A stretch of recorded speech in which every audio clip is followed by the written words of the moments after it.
the United States goes in cycles. You always see these periods where there's a lot of reform, a lot of new rights are enforced, a lot of people demanding change, and for a period of time, a decade, 2 decades, sometimes beyond that, you see a major amount of reform, and then usually this is followed by a period where people say, okay, enough reform, we've gone too far, let's get back to the way things are supposed to be, or the way things used to be. Enough reform is enough. And this goes back way to the American Revolution. So the American Revolution, people are fighting, talking about democracy, Republican government, things like that. And you see all these beliefs codified in the Declaration of Independence, all men are created equal, that type of thing. Well, after the American Revolution, you started seeing states with all these powers. States would give out, democratic rights to all their citizens. Rhode Island, for example, all men could vote regardless of property, things like that. But a lot of problems came out of this, and what happens is this period where you get the United States Constitution, where it almost pulls back on some of the reform that was promised in the American Revolution, and goes back on some of the promises of the Declaration of Independence. So it was a period of reform followed by a let's slow down here. Well, you see this a lot in early 1800s in American history, and you saw it post-Civil War. So you had the Civil War that obviously changed things, ended slavery. Then you had that period of Reconstruction where Congress, the United States government, becomes extremely powerful, and it uses its power in new ways. We talked about the rights granted in the 14th Amendment, 15th Amendment, can't take away the right to vote based on race, color, previous servitude. And we talked about the United States government getting very involved in its citizens' lives. Well, that was followed by a period of the Gilded Age where U.S. politicians didn't do a whole heck of a lot, and there wasn't a lot of reform. It was just sort of a period where U.S. government is not very strong. Well, that is going to be followed by, again, a period of reform, progressive era, where we start seeing the government, adopting new powers, getting involved in people's way of life in new and increased ways. And then we had the onset of World War I, which itself brought about a lot of reform and a lot of promises. We're going to make the world safe for democracy, that type of thing. So there had been a lot of change in the United States in the early 1900s, 1901 really to 1918, 1919. Well, what you're going to see from 1919 to 1929 or so is a period of pulling back. Americans basically saying enough's enough, and this is going to be a response not only to progressive reforms but also to changes that we're going to see in American society. We have already been seeing in American society changes we're going to talk about here in American society, including race, gender, demographic changes, political changes, and Americans, predominantly white Protestant male Americans, but a lot of Americans in general will say enough's enough. We're done with reform. Let's pull back on this a little bit. And you're going to see this almost demand for a return to normalcy. Okay, now we're going to talk about the origins of the word normalcy in a second here, but the word applies to this period. It's basically Americans saying enough with the reform. We're done with that. Let's step back a little bit. Okay. Before we talk about this demand for this return to normalcy, I want to briefly talk about some additional reforms that are going to come out of World War I. So we talked about all the reforms that had happened during the progressive era, increased role of labor unions, government getting involved in the economy more, government getting involved in issues like food preparation, Meat Inspection Act, FDA, that type of thing. Well, we're going to see a little bit more changes come about out of World War I. And again, I think these changes, we're going to see a lot of positives from them, but you're also going to see a reaction to these changes where people are going to eventually come down and say, we need to pull back on this. This is too far. We're going too far. Well, one of the changes that's going to come out of World War I is going to be something that women had been pushing for a long time, but there had been an especially hard push during Wilson's first presidency. And we talked about this before, but you had this suffragette movement, or this push for women to get the right to vote, It actually began, right at the start of the United States, but it starts getting especially strong during Wilson's first presidency, and this was a result of a lot of Western states basically saying, it doesn't make sense to restrict voting based on sex, and they, again, according to the Constitution, states can determine who can vote per their states. Again, 15th Amendment says you can't do it based on race, but a lot of people have been saying we need a national amendment saying states can't take away the right to vote based on sex. And again, some states had voluntarily lifted that restriction. Wilson, as we talked about during his first administration, had basically said, I'm for women getting the right to vote, but I think it's something that states should decide. I don't think we need a national amendment to do this. Well, Wilson said this through his first presidency. Well, during his second presidency, and he'd initially kept the same stance, but he and a lot of Americans are going to change their mind beginning with World War I, because what we'll see is increased involvement of women in the workforce and also in the economy in general. So during World War I, we mentioned this, but a lot of men, industrial jobs, agricultural jobs, volunteer, get drafted, head off to Europe to get into this war. And again, it's a time period where you need increased production. So you have your workforce going off at the same time that you need, more goods. Well, to fill this gap in labor, you're going to see the U.S. government, employers, now getting these paychecks from the U.S. government, going to start to look new sources of labor. We're going to talk about a couple forms of this labor, but one of the big ones is getting women to work. Now, obviously, women have been in the workforce partially before this. Usually it'd be women, the way society deemed them, their role in the economy or the role in the workforce was maybe you work for a couple of years in a job, it's not your career, it's not a huge part of your life, you get married, then your main job is going to be as a homemaker, and then obviously you're going to be a homemaker for the rest of your life, and career's not going to define you. Well, what begins to happen in World War I is a much higher percentage of women will join the workforce than had previously joined it. I hear different estimates. I think one estimate says during World War I, some 35% of the workforce will be women, much higher than had been previous to World War I. Well, this is going to start a number of things. One thing is we will see this increased push for women to get the right to vote, or an amendment saying states cannot take away the right to vote. Some people will point to the fact that, hey, women are doing the same job as men. Industry doesn't falter during World War I, even though, women are making up a higher percentage of the workforce. Henry Ford is still able to produce, the airplane engines and things like that when women weren't in the workforce.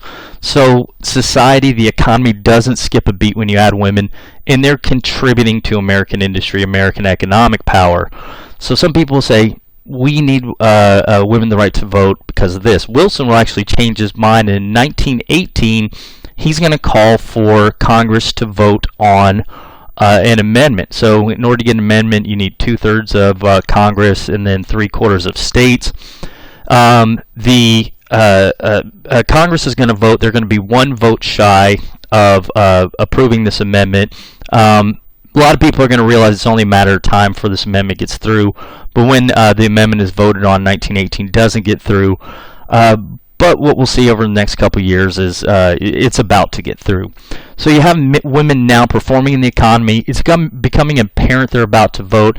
And it's not only that they are producing things, they're also going to start to buy things. Like forever in the 1800s, for a substantial period of time in the 1800s, you had women having to live off their husband's paycheck. So husband would come home, he would be the provider for the family, he would essentially control the purse strings, and a lot of times he would use the additional funds, the surplus cash, to meet his basic needs. Go off, buy clothes for himself, use it for his own entertainment value.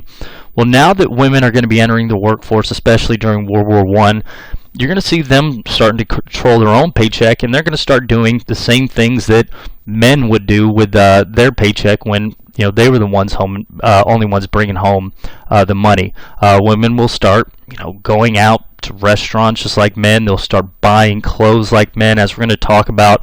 A lot of women will start doing what men had done before. Men bought suits for similar fashion to men they admire. We're going to see women doing the same thing, start using their new buying power to emulate famous people that they know. So at the time, it's kind of interesting. We've talked about motion pictures becoming more and more popular. Thomas Edison had this motion picture camera that would show these films. Now, we don't have movies that play sound just yet or talking just yet, but you do have these movies. You can see people you hadn't been able to see before in motion, and a lot of women are, again, doing the same things men do. They're going to start emulating the people they see up on screen, and a lot of the fashion of the time outside of the United States is these much shorter dresses than women had traditionally wore. So imagine you're a woman in a rural area in the United States. You've only seen your relatives, the clothing they're wearing, and they would be wearing these long dresses down below their ankles. They'd be wearing hair to their shoulders or below. Well, now you're seeing a motion picture with women with shorter hair, this flapper style where you can actually see their ankles in their dresses. And a lot of women are going to say, well, I didn't even know this thing existed. Now you have buying power because you're starting to make money in the economy. And what's going to come of this is we now have women buying into the economy as well as contributing to it with industry. Well, this economic contribution, again, their contributions during World War I, is going to lead to a second vote for women to get the right to vote. But actually, before that happens, there's going to be another amendment that's going to come up on the table, and this one's going to be proposed in 1919.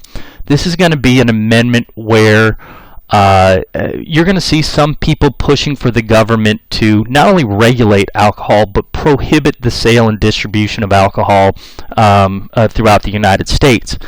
You can look at this Prohibition Amendment, this 18th Amendment, in two different ways. You can look at this as an expansion of the Progressive Era. So during the Progressive Era, a lot of people were saying, we need the government, big groups like the government, to start regulating people, make society better. A lot of people view alcohol as this ill in society. It's causing men to be alcoholics, abuse their families. It's one of the things that's responsible for society's decline. Progressives, again, use the government, use big business, use these private groups to make society better. Well, some people have been pushing for this ban on the sale and distribution of alcohol. I mean, we talked about it before with the populists. Some of them had wanted the government to do this, even people before that in the 1800s. Well, some progressives continued to push this. It gained momentum late 19-teens. You can also see this Prohibition Amendment as the first politicians catering towards these new women voters. Now, the thing is, this is going to actually happen before women get the right to vote. So politicians are basically going to say women are getting the right to vote very soon. That's a reality. That's just something that's going to happen. And a lot of politicians will say, what's an important thing that I can start catering to these women voters? Well, women, prior to this amendment, had not really seen many of the benefits of alcohol. Most of the places that sell alcohol are catering towards men. Good portion of them prohibit women from being customers.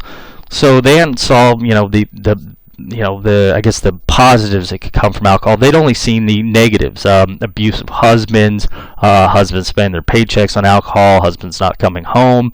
And so a lot of politicians are going to say, we have this call for this reform to ban alcohol, and we're about to see women getting the right to vote, so maybe we should have this amendment. And what you're going to see in 1919 is this amendment banning the sale and distribution of alcohol, creating this era of prohibition. Now, we're not going to talk about prohibition very much in this lecture, simply because it doesn't last very long and it's going to be ineffective. Alcohol is not like heroin. So I'd imagine heroin's probably pretty difficult to produce. You got to grow poppy seeds, and I imagine that you can only do that in certain environments. You got to have certain growing conditions. It's not something that can happen in somebody's closet. Alcohol can be made just about anywhere. You just need yeast and sugar, throw it in a bathtub, and you can make it. It's not something that's easily regulated. People are going to continue to produce it. It's just essentially the production and distribution is going to go underground instead of being something that everybody can you have sort of professionals doing. So not going to talk about it that much except for how it fits in this overall political context. So right after this is passed, 1920, that's at the point where we're going to see the second vote on giving women the right to vote. It's during the second vote that you will get 2/3 of Congress to vote to say that no longer can you take away the right to vote based on sex. This will go out to states. States will approve of women getting the right to vote. So now we have women that are important part of the economy, again, the production end, also in the buying end. And now we have women that now are involved in politics. And again, this comes along with social change, as we talked about with women wearing different styles of clothing. So you can all look at this as positive, especially from the women's perspective. In society, I'm sure as a whole, most people would agree with that. But at the time, a lot of people are going to look at this as too far, too fast. This is just 20 right before this. You didn't have women with these type of rights. You didn't have women expressing themselves like this, and you're going to see a lot of people saying, I don't know, this might be too much. And you're going to see some people calling for a return to traditional ways of doing things. And again, this is going to be one factor of many that we're going to talk about. We're going to see a pushing back of change. So women gaining new roles, positive for women, but some people will say this is too much, too far, too fast. Okay. You add on to this again, this idea women start emulating movie stars, and you see this actually extends to technology in general. If women are dressing this way, you're going to see some Americans start saying, well, they're dressing this way because they're getting this influence of these new movies, these new magazines that are showing them these different non-traditional roles for women, non-traditional dress for women. And a lot of Americans are going to say, we need to pull back on these things. So even technology like motion pictures, a lot of people will say this is too much, too fast. By the way, one other final thing with Prohibition is, with Prohibition, women weren't allowed into bars prior to Prohibition. Some, of course, but a good chunk were basically men. Now that you have a lot of these bars go underground, don't have the strict rules that the established legal institutions did, women will start attending speakeasies in the company of men. And again, a lot of traditionalists will say, well, that's not the way things are supposed to happen. It's supposed to be men at the bars, women at home. So again, another change, and we're going to see some people pushing back against this change. Technology, as we just talked about with the movies, there's even going to be a pushback against technology. So, as we talked about, Henry Ford and his competitors are starting to produce automobiles in mass. They're starting to produce them fairly cheaply, to the point where the average American can start purchasing cars. And as we talked about, cars are going to have, in a lot of ways, beneficial towards society. You no longer have to live right next door to the factory that you work at. You can live down the road, away from the pollution. You can go on vacation. You have these cars. Farmers don't have to pay railroads a ridiculously heavy price because now they can bring their crops to market in a truck. So for the most part, cars are positive benefit towards society. But as we started hitting the late 19-teens, 1920s, some people are going to say, cars, I don't like them because they represent change. And again, the whole point of this is change, no matter if it's positive or not, people tend to view change as in a negative light. Well, cars are going to represent change in ways that a lot of traditionalists will say, particularly white Protestant males will say, this is too much. Okay, so prior to the invention of the automobiles, if you are a man, you're wanting to court a woman, what you would do is, it's very difficult to do without a car. So maybe your house is really far away from somebody else's house. Maybe if it's in the city, you got to walk a bunch of blocks away. You got to meet with the family. You have dinner with the family. If you're in a rural area, which still a significant percentage of the United States is rural, you maybe take a horse over, or your family goes and meets with their family. You get a couple words with the woman. And during this time when you have dinner with the family, you're pretty much being chaperoned. Or maybe you meet at a local function, the church, or a local dance or something like that. And the whole time you're there, the parents are going to be around you. So a lot of times what we see is, or prior to this, is contact between men and women in the traditional courting process would be supervised. Well, these cars are going to open up the door to new courting rituals. So now with the car, you can go court a woman. You can go 15 miles away, pick her up from her family's home. You don't have to be under the monitoring of the family, and you can take her off for dinner or going to see one of these new movies or malted or soda fountain or whatever the heck people did back then. And you can, from the point of the woman's home to whatever public place you're going to, you're not going to be supervised, okay? So, obviously, we know what humans do while you're unsupervised and you're in essentially a room on wheels. Stuff can happen. You throw two young people together and things can happen. And so what we'll see is some people will understand this, and there's going to even be a pushback against cars. Some people will start calling these things brothels on wheels or a roving sex wagon. And you'll see a lot of people saying this is something that is things shouldn't be this way. We are having too much change here. Okay. So again, technology. Some people even push back against this idea. We're also going to see people start pushing back against this increased demographic change that is going to come along especially with World War I. It's been going on before this, but it's going to dramatically increase in World War I and its aftermath. So again, Americans are going to, particularly white Protestant males, objecting to changing roles of women in society, technological changes. They're also going to object to new people speaking different languages, different skin colors, different religions, showing up in areas where they traditionally thought, this is my home, or this is where I was raised. This new group doesn't fit the way things are supposed to be, okay? So you're going to see some traditionalists start reacting to demographic change. And we're just going to talk about a couple of these demographic changes that are going to occur in the United States right around World War I. So if you get a major demographic change, there's almost always two factors that come with major population shifts. One is going to be something's going to push a group of people out of an area. So this is going to be violence, some disease. Something is going to get a lot of people saying, I don't want to be in this place any longer. And then you're also at the same time going to be getting a pull factor. Another location will have a demand for people or have opportunities for people. So something will be pushing people out. At the same time, something's pulling them in. In early American history, in the 1840s, probably the big example is the Irish potato famine. So Ireland basically had a huge percentage of their diet was this potato. The 1840s, these potatoes, again, make up something like 50% of their diet. It's where they get a good chunk of their calories from.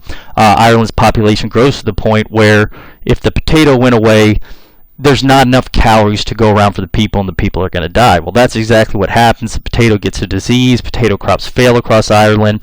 People start dying of starvation. So if you're someone from Ireland at this time, you can stay in Ireland and die, or you can get away. So you have this pushing people away, and at the same time, this is one of the times where we see American industry growing in the Northeast, and a lot of Irish are going to come into places like Boston and start filling jobs there. So you see a huge chunk of people from Ireland moving during this potato famine. Well, we're going to see some similar demographic shifts during World War I. One is going to involve this place just south of the United States, Mexico, and we're going to see something's going to push Mexicans out of Mexico and into the United States. So prior to the 19-teens, prior to World War I, Mexicans, people of Mexican ancestry, indigenous Spanish ancestry, mixed indigenous Spanish ancestry, are going to be a very small percentage of the U.S. So this area here, the United States had gained from Mexico in the U.S.-Mexican War, when the United States took this area from Mexico, very small percentage of Mexicans called this area home. It was actually 1, maybe 2% of Mexicans called this area home. Very lightly populated in this region. And then, when they took home, most of the people of Mexican ancestry are going to be right here. A couple in New Mexico, but most right here on the border in this region. And by 1910, only about 1% of the population of the United States could be said of Mexican-American ancestry. And again, most around the border. Well, something's going to happen, this Mexican Revolution in 1910, that's going to change things. And we're going to see a huge migration of people from Mexico to this U.S. Southwest. And it's not just going to be people of Mexican descent living across the borders. We'll start seeing people spread out to some cities and areas outside of the border where people of Mexican ancestry were not very common. So this Mexican Revolution starts in 1910, but in a way you can say it started before that. And you can put it all the way back to the 1870s when this guy right here took power. This guy's name is Porfirio Diaz. Diaz is going to be dictator that will control Mexico for 30 plus years beginning in the 1870s. He's going to rule as Mexican president for most of that time, like most dictators do. He rules for a period of 6 years. He's actually going to have a puppet guy sort of serving in his stead, but he's making the rules behind the scenes for 6 years. But then after that, he's going to run again and basically change the Mexican Constitution to where he can serve into perpetuity. So Diaz is dictator of Mexico during the last half of the 1800s, and during this time, Diaz is going to institute some economic reforms that will be meant to industrialize Mexico, bring it closer to the developed world, start getting it to catch up with the United States as far as industry and its economy.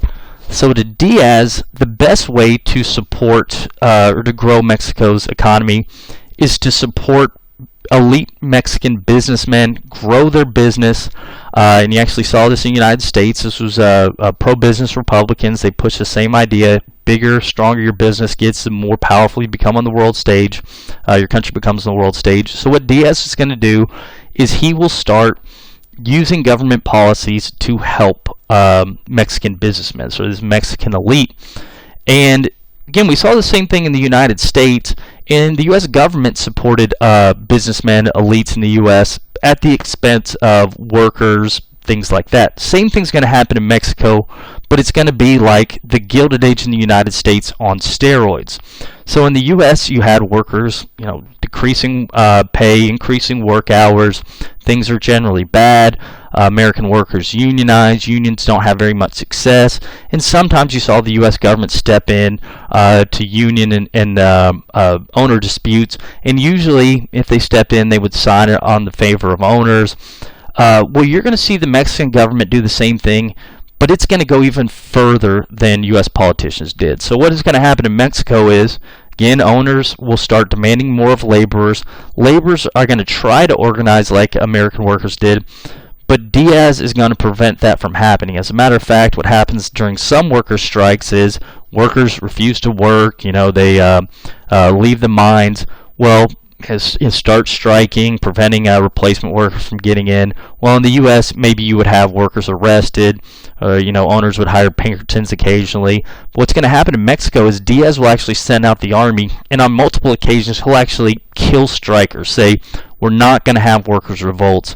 And so you see in Mexico, nothing, like no unions. Unions are going to be torn apart by the Mexican government. So what this means is that owners can demand more of workers than they possibly could in the United States, because even during the Gilded Age, before the Progressive Era, unions had very little power, but at least they weren't getting killed. So support elite Mexican businesses to grow Mexican business. Diaz, another of his policies, is going to promote foreign investment. So he's going to court Americans with money to come down to Mexico, buy up Mexican land, and use the land for oil, for mines, stuff like that. He also does this with British investors, with the thought being that the profit made from selling this stuff to the United States, Britain, whoever, could then be reinvested in Mexican infrastructure used to catch Mexico up.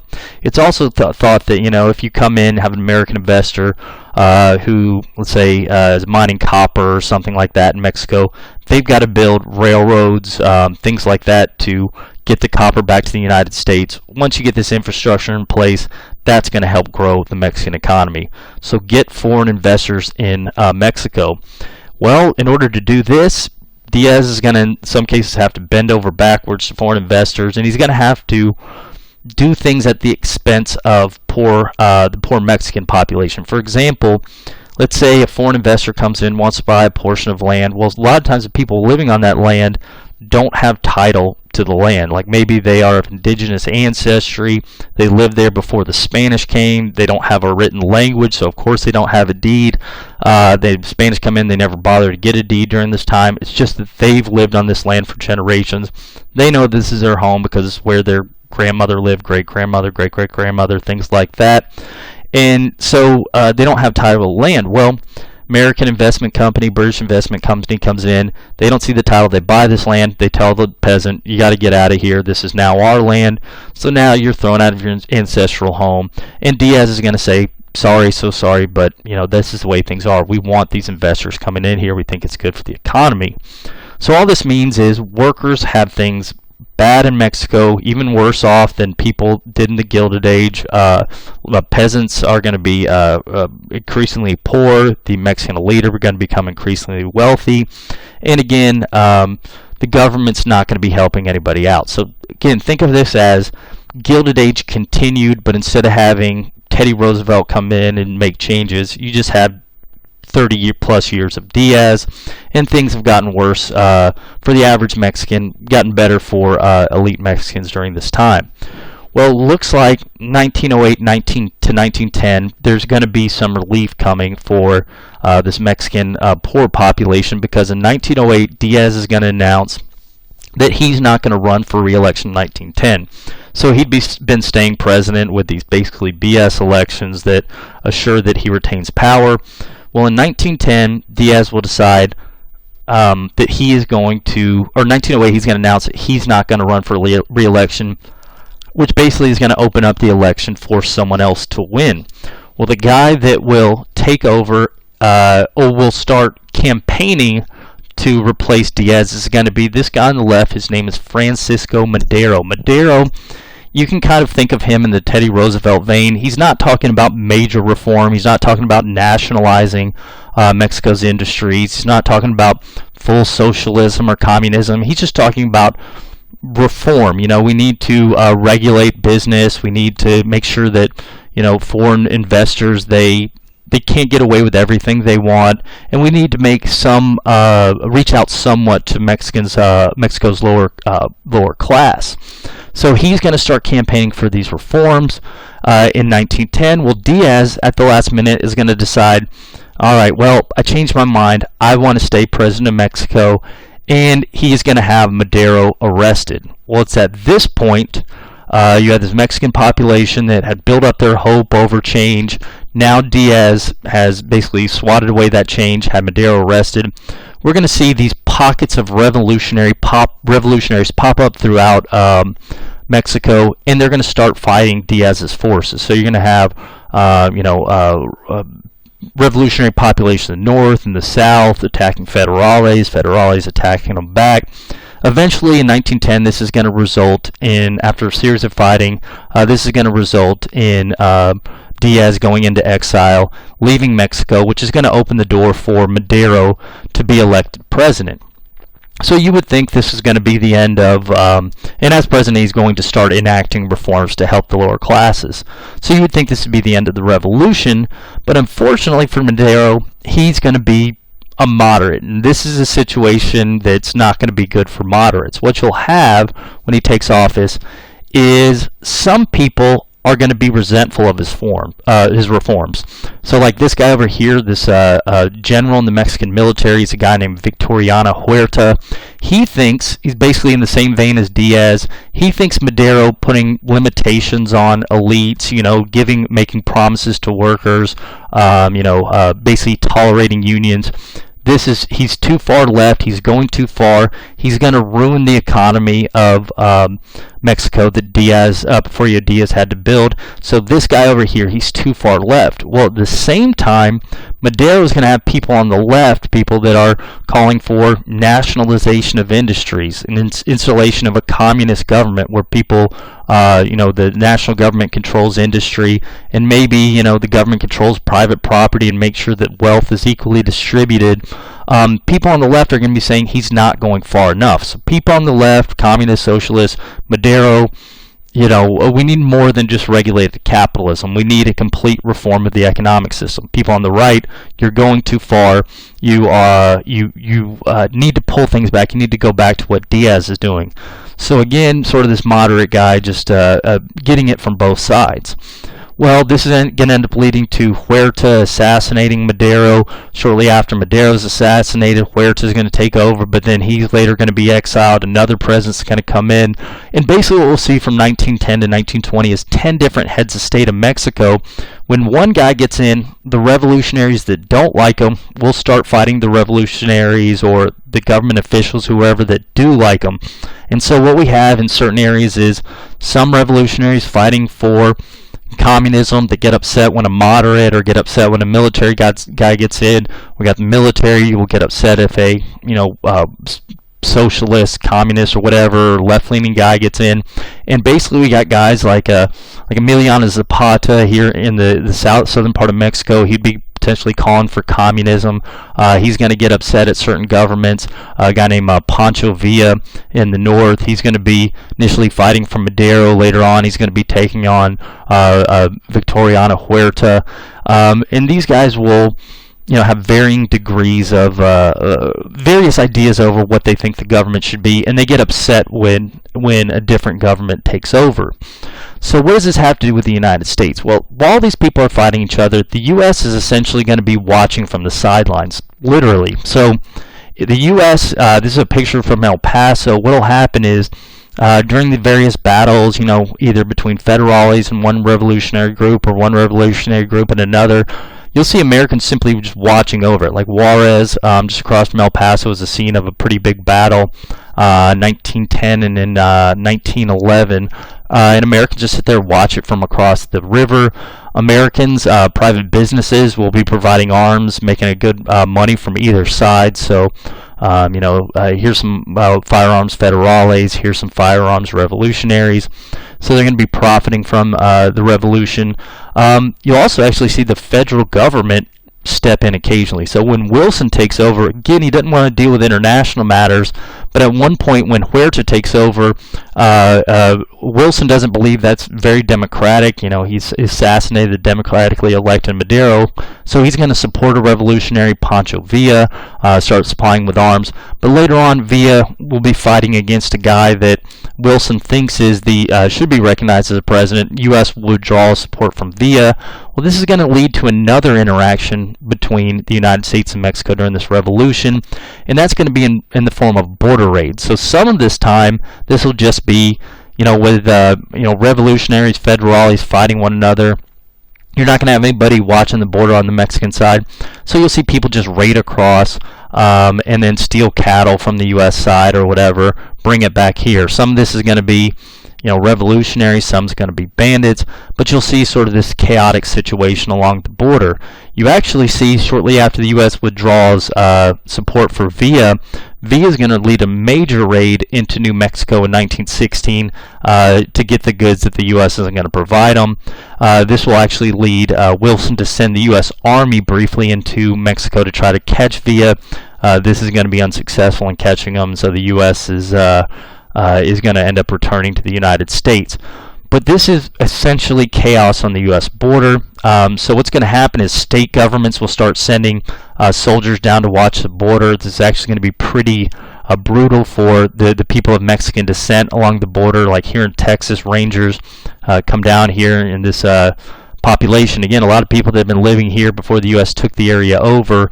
Now Rangers come down. Mexican population doesn't speak the same language. Rangers accuse them of helping raiders, and then the Mexican population, just doesn't understand what they're saying. And Rangers, there's incidents where they attacked, Mexican Americans, people that were born and raised in the United States. It's just they lived on the border with Mexican ancestry, and so they're going to be attacked by the Rangers. U.S. Army will actually come down to this region to watch for these border raids, and so this is going to become essentially a war zone in the 19 teens as the revolution sort of spills onto the U.S. border. So this is part of the what's going to come with the Mexican Revolution. Probably the biggest thing that's going to come out of this, at least concerning the United States, is that the violence of the revolution, about 1 million Mexicans, possibly more, are going to die in this thing. So again, when one group's fighting another group, there's a lot of death in battle. Also, whoever's victorious, federales, revolutionaries, maybe they take out, grievances on the local population.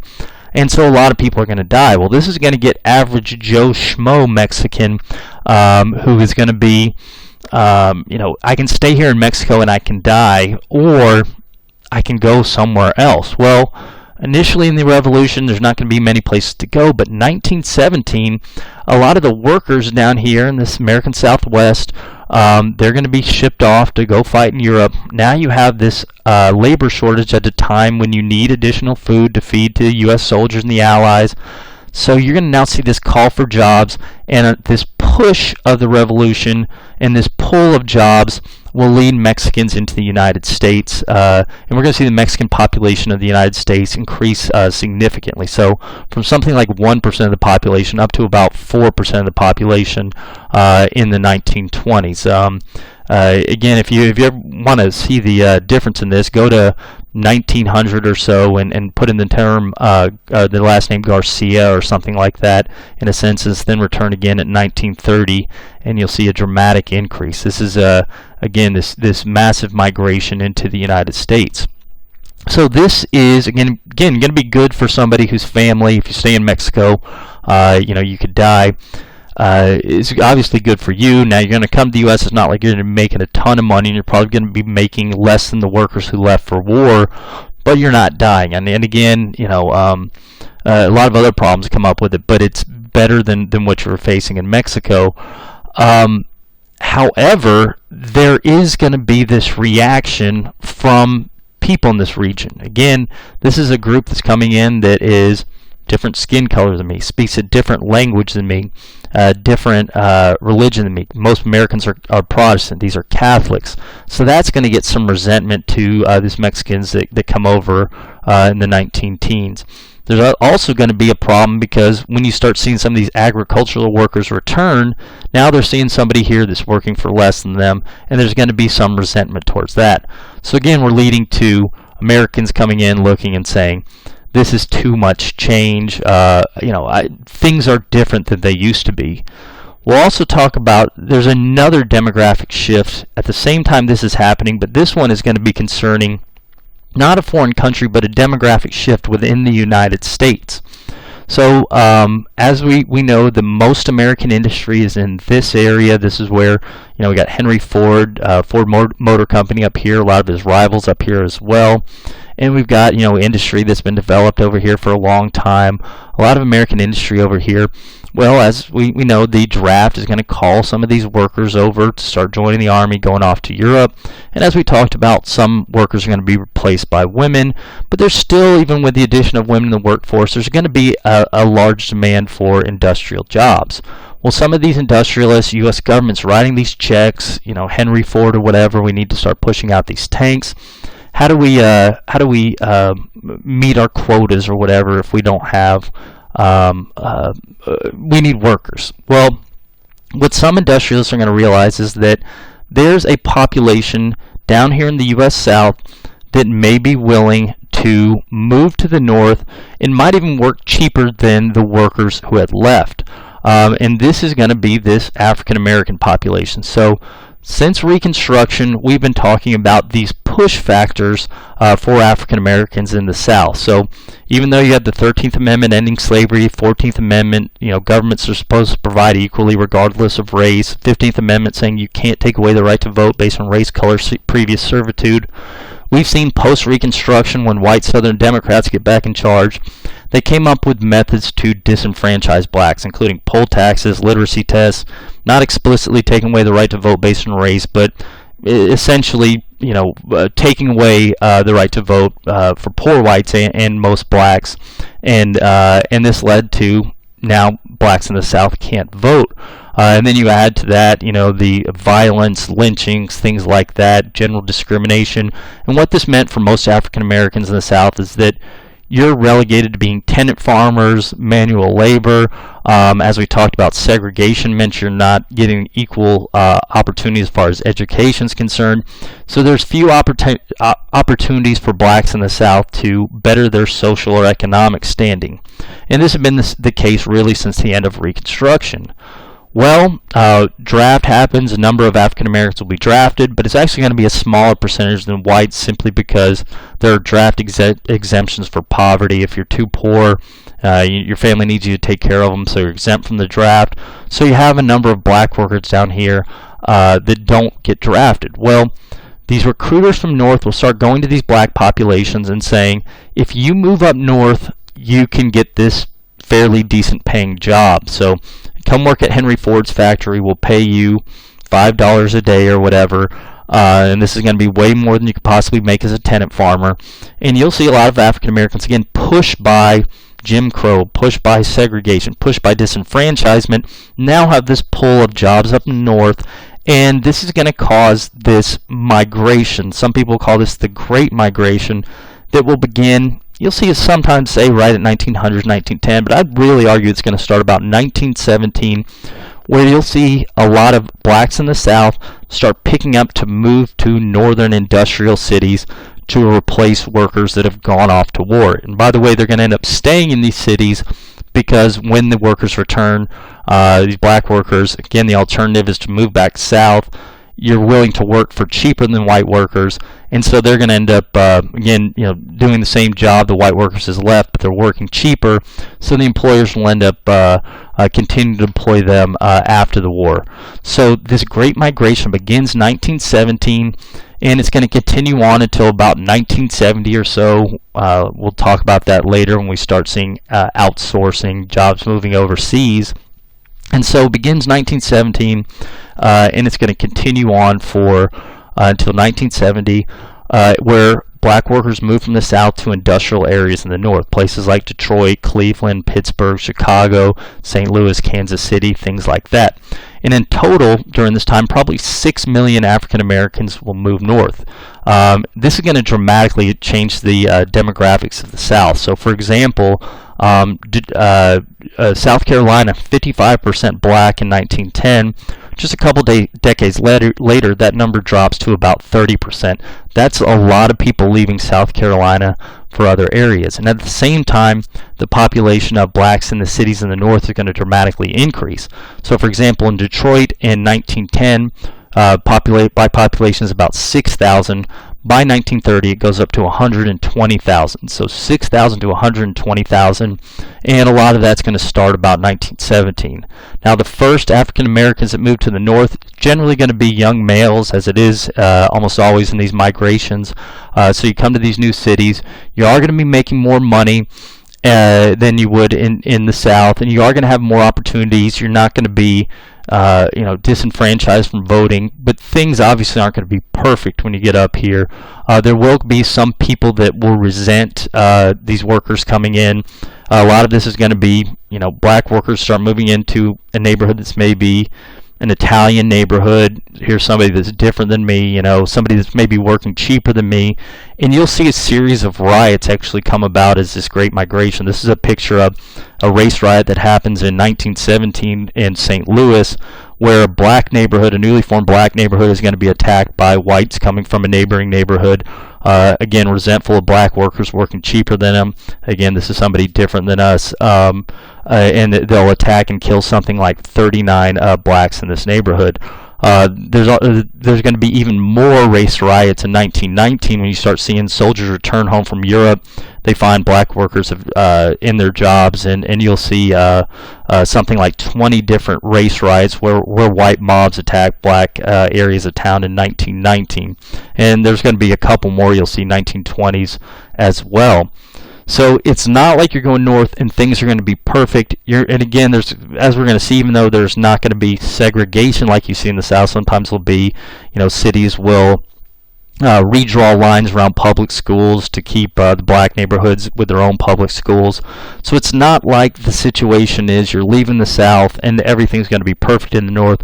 But in general, it will be better. So this Great Migration is going to lead to some economic opportunities you didn't see in the South for blacks. For example, again, you are going to be getting better schools than you see in most southern cities. Again, with Jim Crow segregation laws being enforced, black schools not given as much as white schools.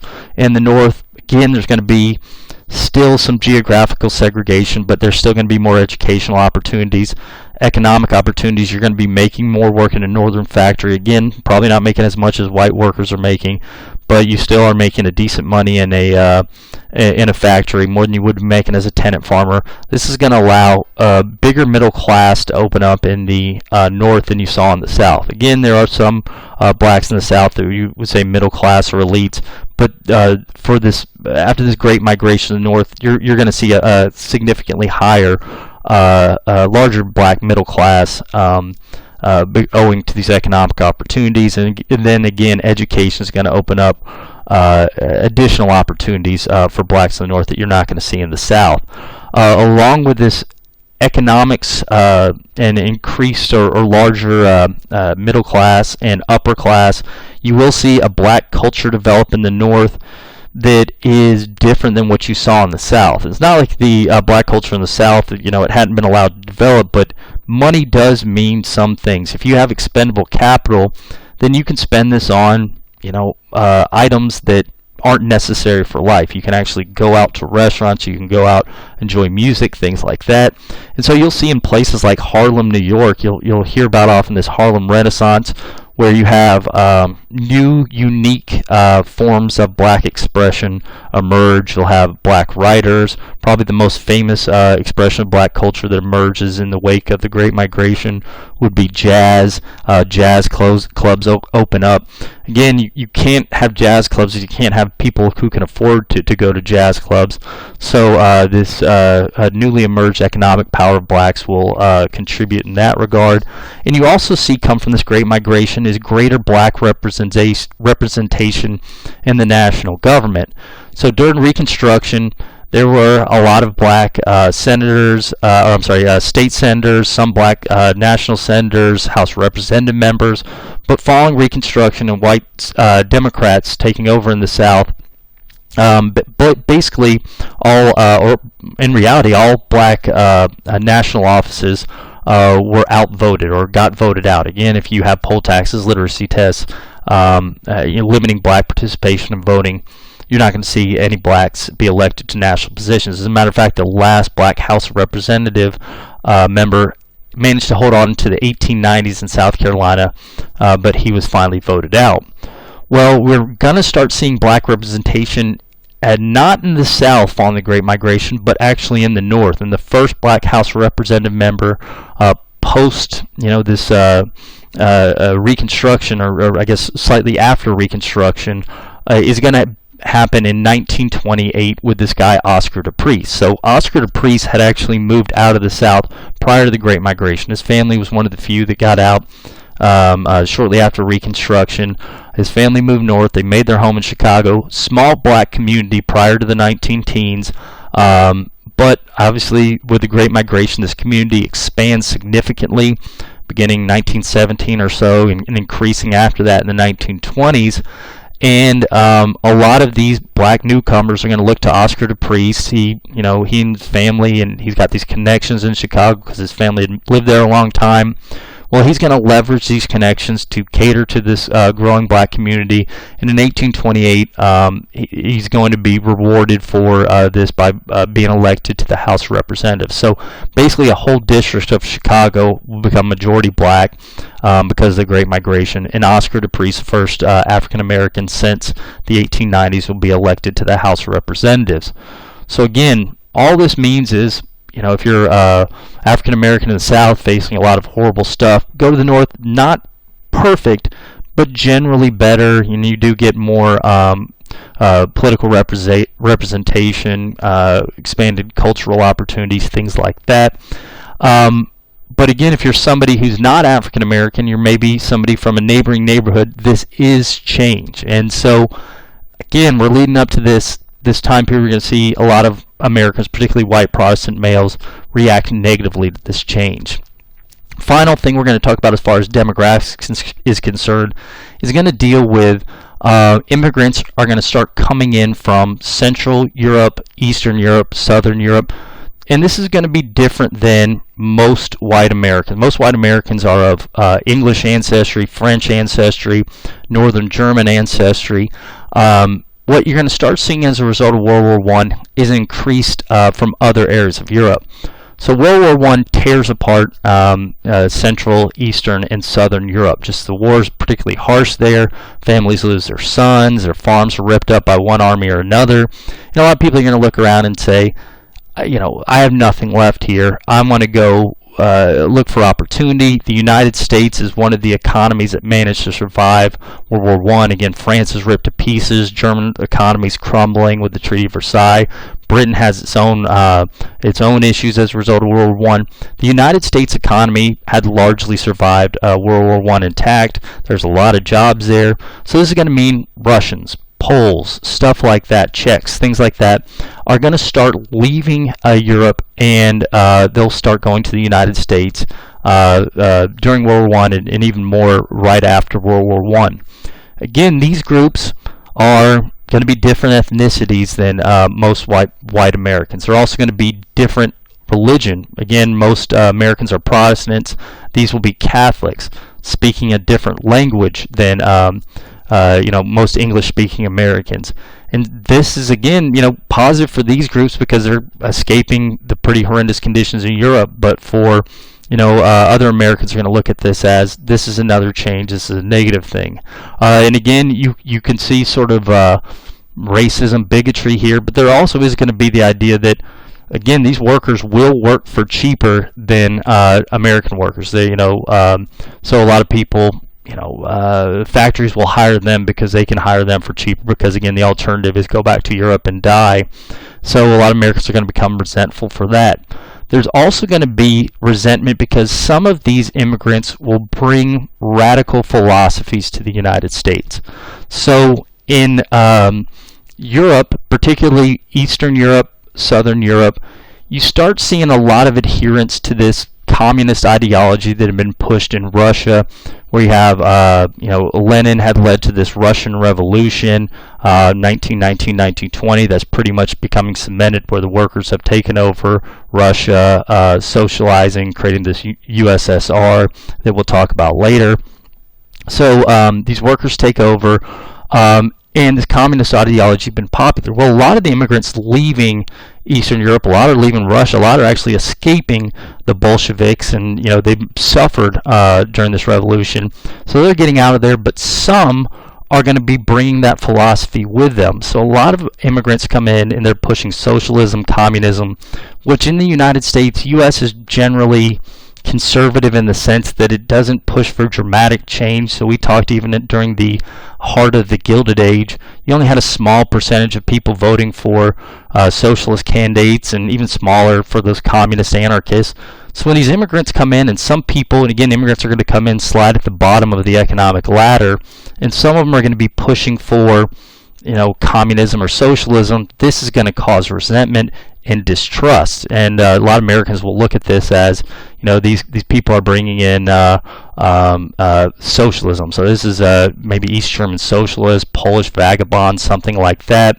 And a lot of Americans are going to be saying they're bringing these philosophies that are un-American. Again, I would argue that it's a very small percentage of immigrants, but it is going to be some immigrants. Well, this is going to actually lead to resentment among a lot of these labor unions. A lot of these immigrant workers will start joining these labor unions, and some people within labor unions are going to start becoming radical, at least radical according to the average American. So we talked about Gilded Age, labor unions gaining a little bit of power, but ultimately a lot of Americans distrusted them, government distrusted them. But during the Progressive era, people came to understand labor unions' role, with owners, and they were necessary. And we talked about Teddy Roosevelt working with labor unions, and during the Progressive era, labor unions had found their place. Now, I wouldn't say the average American, non-union American would support unions. I mean, maybe you can make that argument, but they were understood Progressive era, and they were seen as having a purpose. Well, during the late 19 teens, you're going to see this shift in views of labor unions, because some people are going to start viewing them as radicals again. And this is going to be, again, I would argue that it's going to be more perception than reality. But you'll see things like this 1919 coal mine strike. It's going to be very similar to the 1902 anthracite coal mine strike that Teddy Roosevelt dealt with. So if you remember that, Teddy Roosevelt comes in and basically forces workers to negotiate with owners and forces the owners to recognize the union and give some of the union's demands into some of the union's demands. And that was the government working with the union. 1919 one is going to be very different. So whereas the 1902 public said this is a good thing, I'm glad Roosevelt stepped in. It was good to have these unions negotiate. In 1919, when this strike, it's going to be some 400,000 coal miners walk out, and the public the press is going to say, why'd you strike? And most of the workers will say it's just better working conditions, things like that. Some of them, however, are going to be saying these owners need to give in to our demands, or else we're going to call up our buddy Lenin, basically threatening that if we don't get what we want, we might have this workers' revolution. Again, the United States fairly touchy about this radicalism. So when this stuff gets reported in the press, instead of sort of nodding their heads and saying it's a good thing that the government stepped in and negotiated with the unions and owners like it did in 1902, some people start calling on the government to step in and break this strike. And it's this sort of fear, this radical philosophy, and it's also the fact that the world it now exists with a country where workers had successfully installed a different economic system and a different form of government, and a lot of Americans are going to fear this. So we'll see this reaction instead of working with the union, we need to union's a bad thing again. You see this in these series of cartoons here. Basically, all right, we can't deal with the United States can't do what it needs to do because it's strikes. And this one right here, Uncle Sam, I'm sick and tired of this nonsense. Maybe Uncle Sam should spank the labor union in this coal strike. The third one here basically says, okay, this is what happens. Sure, we have these strikes and walkouts. Next thing this leads to is disorder and riots. Next thing it leads to is Bolshevism and murders. Next thing it leads to is chaos. And a lot of Americans are going to start looking at unions in a negative light, or this is too much change, or asking for too much. So all of this is going to lead Americans, particularly white Protestant male Americans, to start pushing back against this change. And we're going to see the way that they push back against this change is in some ways going to be legal, voting in different candidates. One final thing here.